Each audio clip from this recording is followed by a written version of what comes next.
Hello everybody, my name is Lakin. Welcome to Shonen Monday. Now, heavily work in progress name, alright? Heavily work in progress. But basically what we're going to be doing on this show is we're going to be talking about all of the new Shonen chapters this week that I have read personally. So right now, that includes the manga I keep up on are Sakamoto Days, Ichi the Witch, Centuria, Kagurabachi, Modulo, and Chainsaw Man when it drops. I think that about covers it. So every week, and there will be more manga added into the rotation later as I read more, but for now, every week we're going to be covering those manga, and we're going to rank all of the chapters.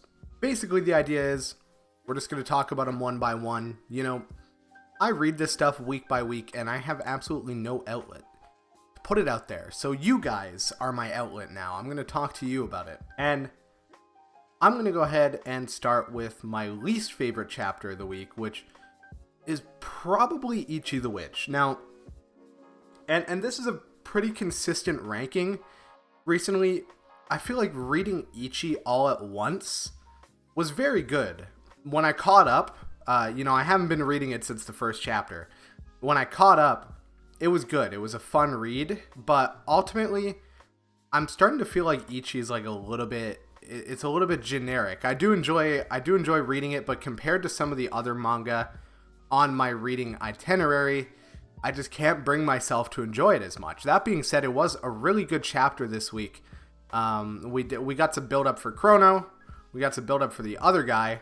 Can't really remember what the hell his name was, and now he's going after all the other people who are trying to get away, and long story short, it's looking like it's not going to be good. I think we all know how this is going to turn out. Chrono is dying somewhere in this interaction, but all in all, not a very eventful chapter at all. I think by far the most boring read this week, not because it was bad, but because all the other chapters this week were really good. And so I'm going to go on to my second least favorite chapter, which is going to be Centuria. Now, Centuria, really good. Like, actual S-tier series. It gives me those Vinland Saga flashbacks in just the right way. But the chapter this week basically just set up for more interesting stuff to come.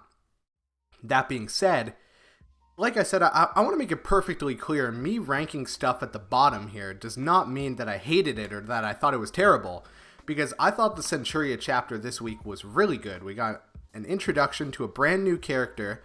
She could see the goat, the goat that haunts the little girl. Holy shit, I can't remember what her name is. I've been reading way too much, but she could see the goat, which is interesting.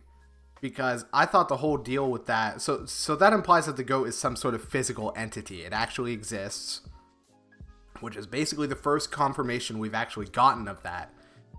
It's a physical, supernatural entity that can hide its presence from most people.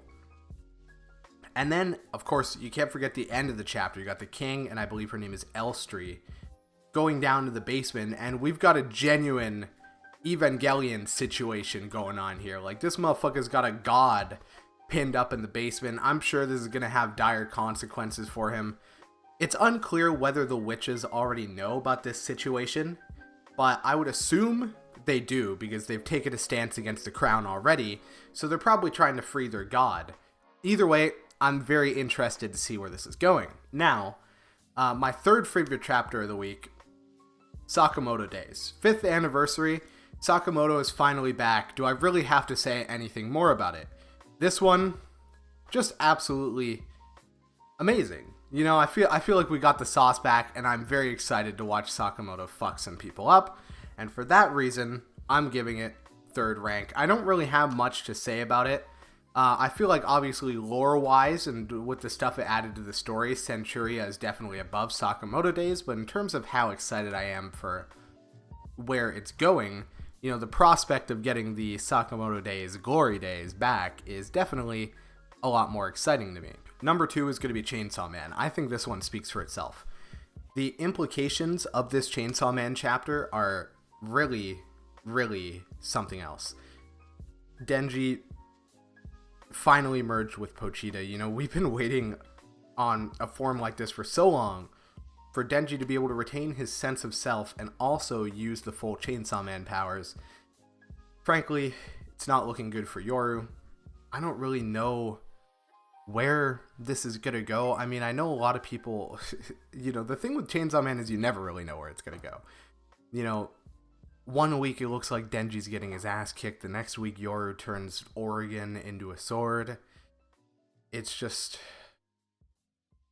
it's something, man. It's been a wild fight so far.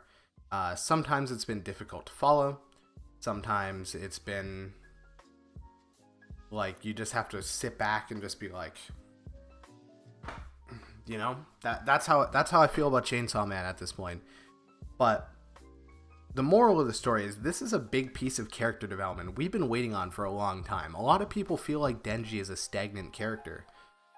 But this is big for him. This is really big for him. This is a step in the right direction. We're getting to where we need to be at the end of the series. The only question is whether Asa is still going to be alive. And, you know, with Fujimoto, you never really say anything for certain. That guy will just kill everybody if he wants to, you know, on a whim. He killed Nayuta for no reason. Still kind of angry about that. A little salty. And now for the best chapter of the week. And I will say this has been a consistent ranking for me basically since the manga came out. Because Takeru Hokuzono, this guy's actually generational.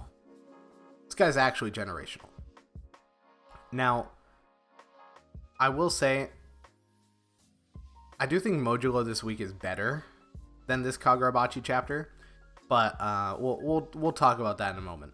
I would put them roughly on the same level, but Kagurabachi for me has been the best read every single week since it released in Shonen Jump. I've read it every week. I started at chapter 1, and you know, reading Kagurabachi before Sakamoto days just honestly feels like a hydrogen bomb versus a coughing baby. You know what I mean?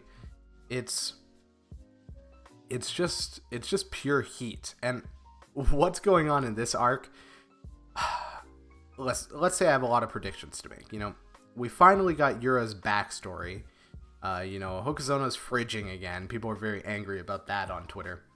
But Yura seems to be motivated by his dead wife. Granted, there's still a lot about him we don't know to say anything truly conclusively, so I'm going to avoid saying anything on that subject. But one thing I did notice in the flashback is that Yura has normal eyes. And now, in the present, he's got eyes with the rings, and he's also got kind of like a tattoo / piercing there. So I do wonder if that's some sort of like eyeball related sorcery. You know, if I might pose my going theory, could be his wife's eyes. If she had some sort of ocular sorcery, because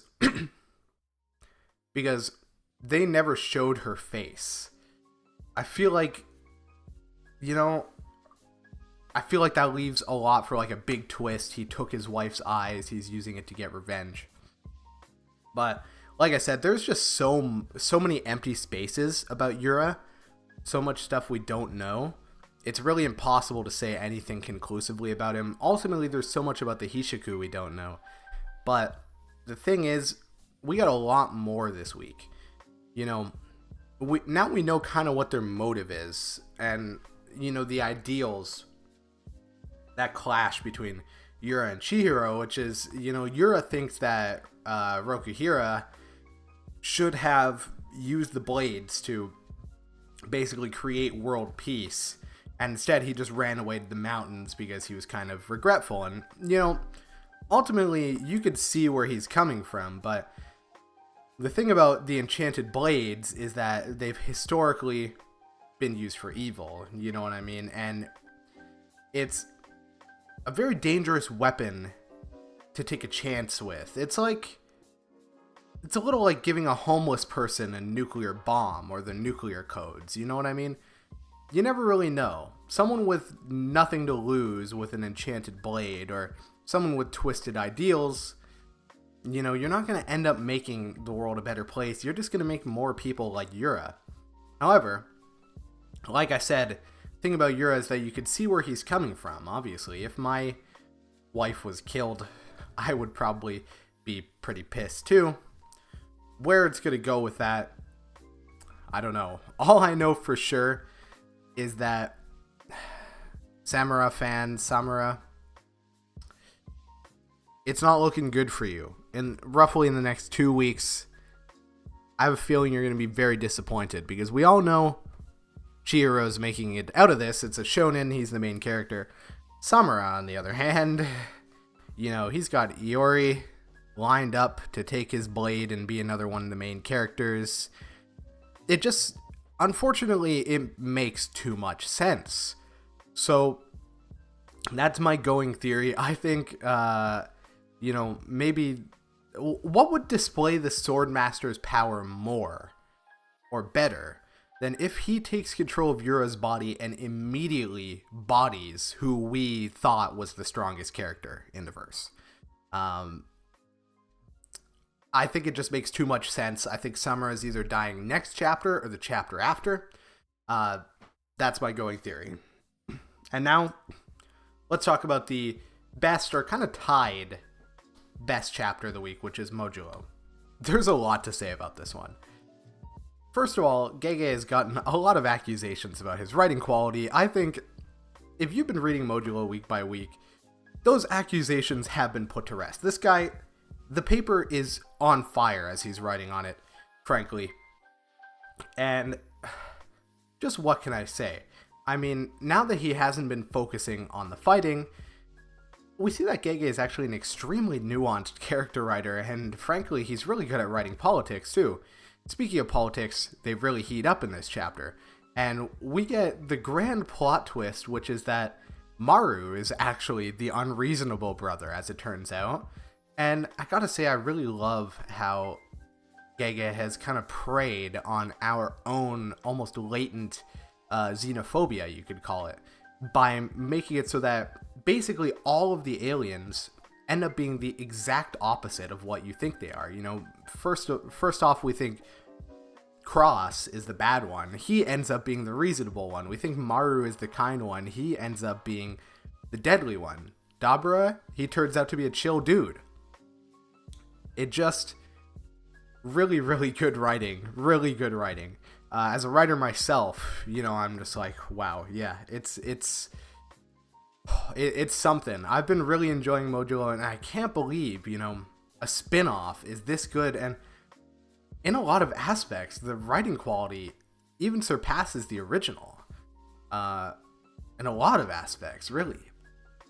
So I'm really excited to see where this goes. Tsurugi versus Maru. And of course, Yuka versus Dabura. There's been a lot of theories going around. There's a reason, you have to keep in mind it wasn't Yuka that volunteered to fight. It was Japan that chose her to fight. And so you have to ask why. There's a mention of her putting binding vows on herself in this chapter. And there's a lot of things about Yuka that are unclear.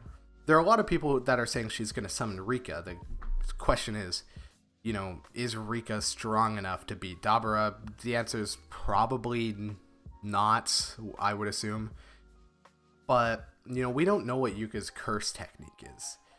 I went back and looked, I'll put the panel up on the screen. Here's her using her curse technique. I can't help but notice it zooms in on her hands, and it shows her doing something almost like kind of the like wolf that Megumi did, right? So I wonder if this is some sort of variation on the 10 Shadows, and if that is the case, then it makes sense why she was chosen to fight, and we might get yet another Mahoraga merchant. I do hope it doesn't turn out that way, because the slander is going to be generational, especially if Yuka uses it better than Megumi did. Then the slander is going to be even more generational. But Megumi deserves it all, so it's okay. I'm never going to complain about Megumi slander. But anyway, so I put Modulo and Kagurabachi at the very top of the list right there. I imagine, especially where we're going in Kagurabachi and Modulo next week, I'm pretty sure, I can already predict those chapters are going to be on top. But that being said, If you want to tune in next week, I'm trying to catch up to One Piece right now. There's gonna be some videos of me. I'm gonna be ranking One Piece arcs, basically 100 chapters by 100 chapters, so you could catch that. And then once I'm caught up on that, we're gonna be reviewing One Piece every week. If you have any other manga you want me to catch up on, keep in mind it'll take a while, but we're gonna add ones one by one to this series and build it from the ground up. If you're here right now, that means you showed up on the first episode, which, you're lucky. It's like watching a star being born. It's like, this is like watching Mr. Beast when he rated the bad openings and stuff. So make sure to hit that subscribe button, drop a like, comment down below, all that good stuff. And I'll see you next time. Ciao.